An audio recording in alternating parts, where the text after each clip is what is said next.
Hey, how's it going? How's everybody doing? So let me get on a better angle here. Yeah, so continuing on with my year-to-year thing. I think this is probably the last video I'll be doing because I think I've gone through all the decades. So I'm going decade to decade, not year to year of the stuff in my collection. And so this is gonna be the 1930s. I thought this was gonna be two videos, but I decided not to pull everything off the shelves and just sorry, not really have a good grip on this. Anyway, actually, here, let me do something real fast. Make things a little bit easier. Give me a second. Guess I could have paused this, but come on, piece of shit. There. Anyway, so yeah, so I was just gonna pull everything off the shelves, do two videos, and do it like that. But I just realized the stuff I'd be taking off the shelf, I'd be pretty much clearing the whole shelves and then just displaying them here and then putting them right back on the shelf. And that's a bit of a pain in the ass, to be honest, because then I got to get them in position so they're not knocking into each other, knocking things over. Yeah, etc. It sounds like an excuse, but it is actually kind of a pain in the ass to do. So I got some of the looser things sitting here behind me that I will talk about, and then the rest I'll just go right out onto the shelf. And if you want to subscribe, if you like you like horror movie collectibles and things like that, and you want to subscribe, help me get up to 1,000 subs, that would be great. If you want to comment about some of the stuff you have or comment on some of the stuff I have, then yeah, please do that. I love the banter. I love getting back to you. I don't know if something's on my eye because the light on the camera is like this. It looks like very like I'm looking through something blurry. But anyway, yeah. And talk about some of the stuff you have, whatever. And so yeah, let's just get into the video. So actually, I'll start up here now that I'm blind from staring at that. And actually, where did I put my glasses? I'm staring at the light. Yeah, there, that's better. But yeah, this is King Kong, obviously, from 1933. One of my top two, three favorite horror films of all time, for sure. Something I've always liked. I've always liked the King Kong mythos, and not really into the MonsterVerse stuff. I think it's just going a little bit deep, and it's just sort of like I don't know. Just well, it's entertainment. It's just not really my thing. Thing I've never understood about this figure, and I've mentioned it in other videos, is why it's so colorful. Like, like seriously, he's not a oh, what are those they called? I don't know, those rainbow butt monkeys. What he's a gorilla. So, but the figure itself looks really good. It looks like the 1933 King Kong, like the face, the way he's built, and there is quite a bit of articulation. The reason I haven't posed like this is just that's the way he looks best, and I have him up on the top shelf looking down, so that's why he's there. But it is a nice looking figure, aside from the ridiculous coloring on it. But it was the first Kong. I probably wouldn't buy this one now just because of the coloring, but it was the first Kong I've ever had, and I was looking for some Kong merch and figures. So moving down here, I'll start off at this end here. I got some Wizard of Oz stuff, and this has a light on it, but I turned it on for the video. I was going to turn the light off, but I think that the battery might have gone because I've had this for a few years. Let's try it again. If I turn it off and on, maybe that one there. Anyway, yeah, it's like a little snow globe. It used to have a little bit more snow in it, or a little bit more water in it, I think. But it seems to magically have evaporated. Maybe the slippers tapped. Sorry, I keep focusing on the other ones. Maybe the slippers tapped themselves together 3 times, and the water went back home. Make sure that's yeah. You can see that the light is in there. Here, I'll turn off the actual light for a second. Yeah. So I'll turn this off. There. You can see that there's light in there. Usually it would be changing colors, but it just went off. So that explains it. The battery is Dunzo's. So, but I will turn that back off anyway. I mean, it does have a bit of light. It's kind of going off and on, but anyway, That came in a box set with I think it was the 70th anniversary version of the Wizard of Oz. Came with a bunch of things. A couple of them are here, which these guys here, which are what the wizard gave to the three of the four main protagonists at the end of the film. You got the lion's medal there on the right, the Tin Man's heart, and the diploma or whatever it was that he gave the scarecrow. And then this I got from my mom. I'm not entirely sure. I think it used to light up or something. I can't remember. It has a button on it. But I'm not sure what it used to do. I want to say light up, but I don't see where the light would be. But anyway, whatever it's supposed to do, it doesn't do now. Unless, well, probably if I change the batteries. But kind of cool. Interestingly, that slippers in the novel are not ruby; they're silver. But silver didn't look good on the screen. They didn't stand out, so they switched it to red and red ruby slippers to kind of make it pop. And there's my Wicked Witch of the West right there. That one is a McFarlane figure. I really like it. Why are you going dark, you piece of shit? But that's a McFarlane figure. I really like it. A lot of detail on it. You can see a lot of the detail in the. I want to say, I guess it's like a corset. There, and even the broom is really well made.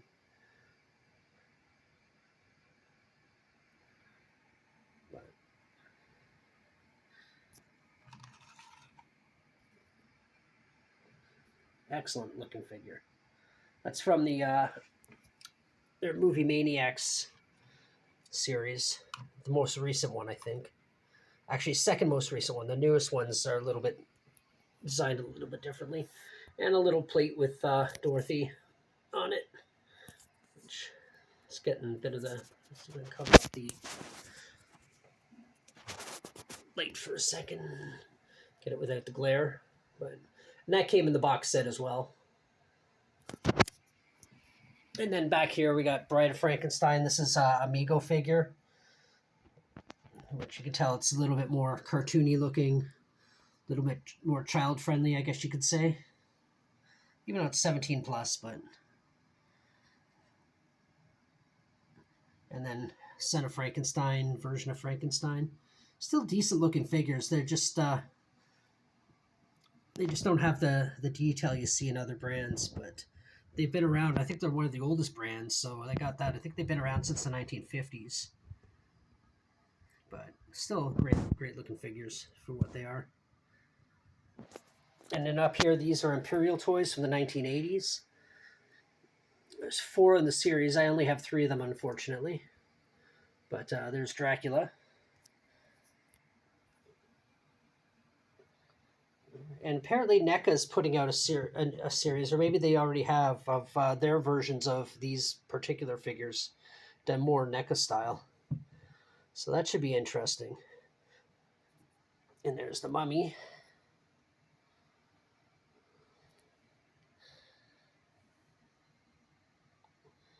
And Frankenstein's monster, that is. These are actually at my grandmother's house, and originally I only found the Frankenstein there, and then after she passed away and we were going through some things, like some of the toys she had in the basement, I found the other 2.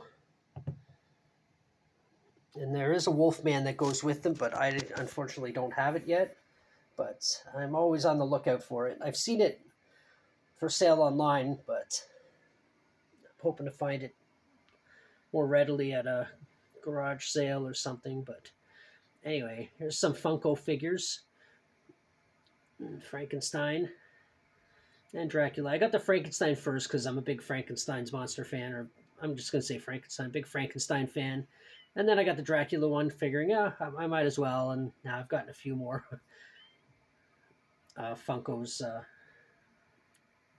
in my collection. Here's another King Kong. I do really like this figure. It's very similar to the other one, minus the color scheme, but I'll hold it up.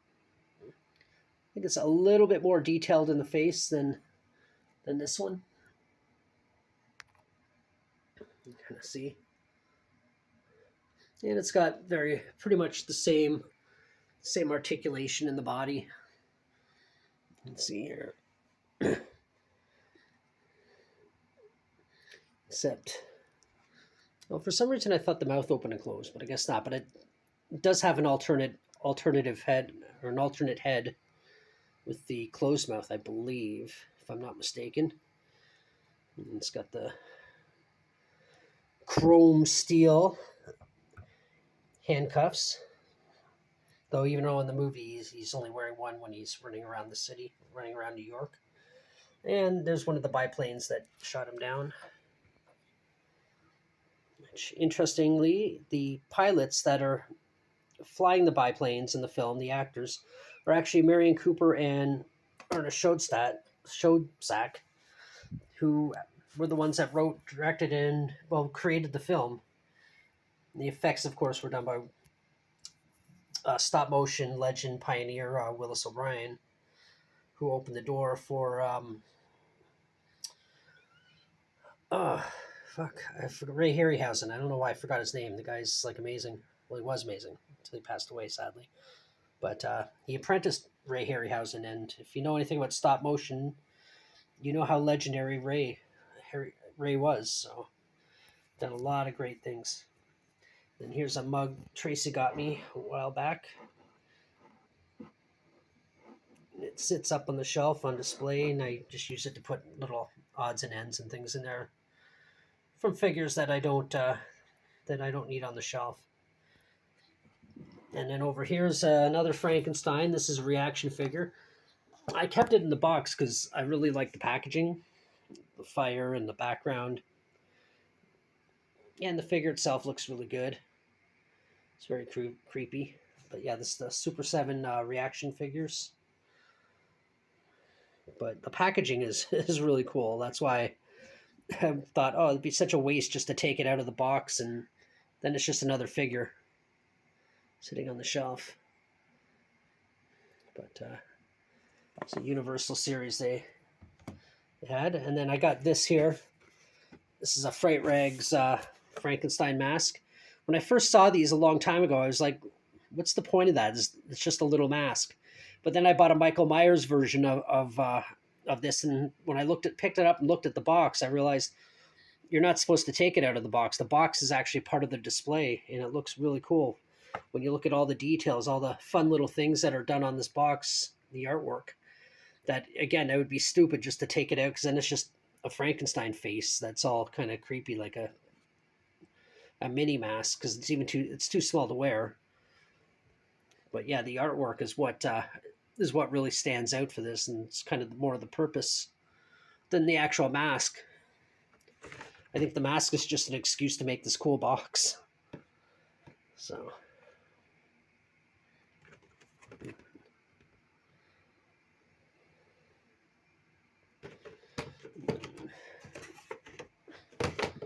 oops, knocking stuff over. And there's the back.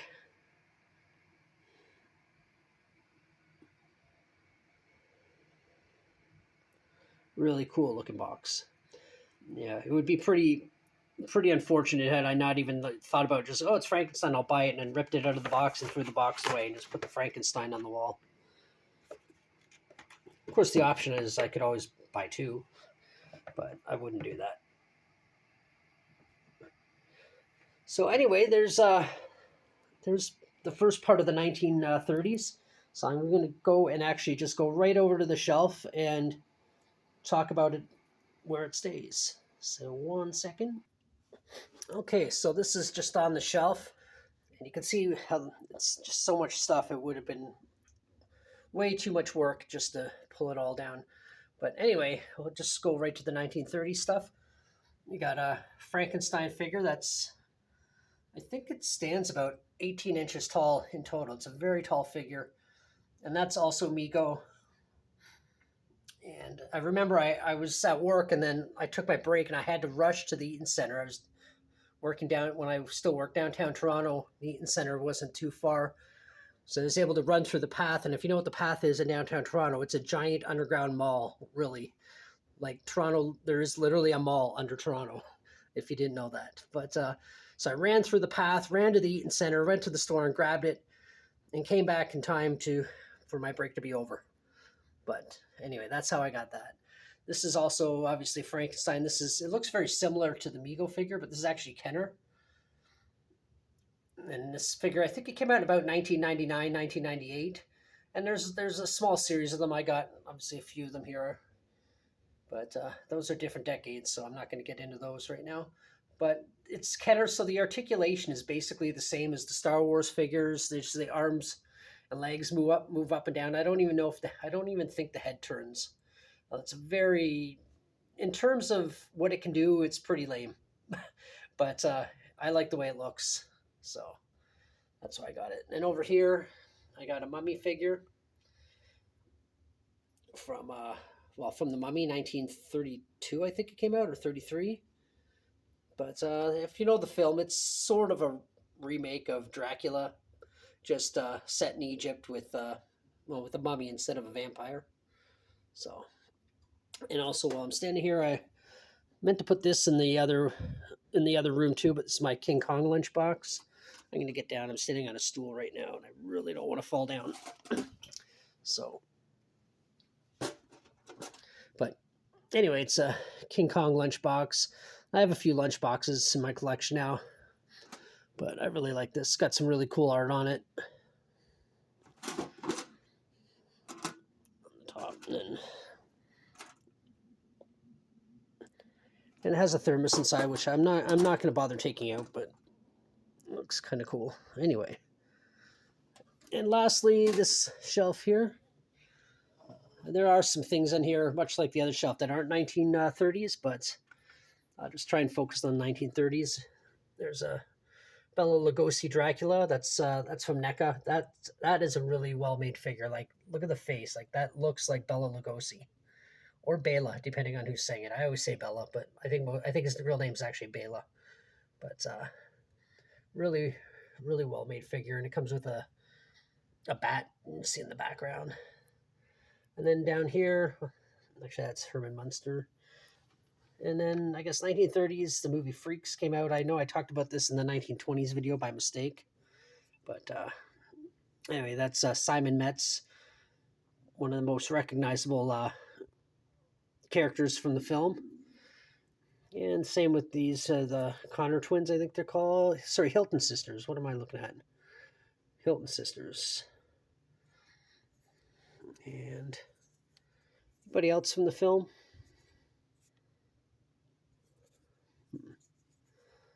I don't think so. Anyway, this goes. Where are you, Simon? There we go. Simon back there. And then back there we got the Mummy. I really like that figure too.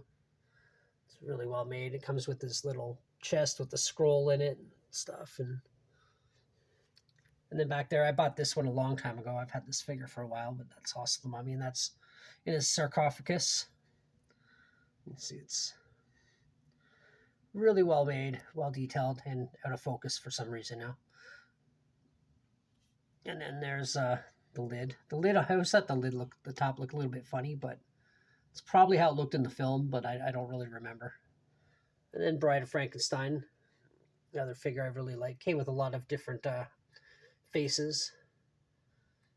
And then the Invisible Man back there. I've had that one for a while too. I like how it's just like the Bela Lugosi one. It's done in a black and white scheme as opposed to colorized. And then, of course, another Frankenstein. I've had this one for a while. Pretty decently made figure. And then another Invisible Man over here. This is a fairly new edition. So,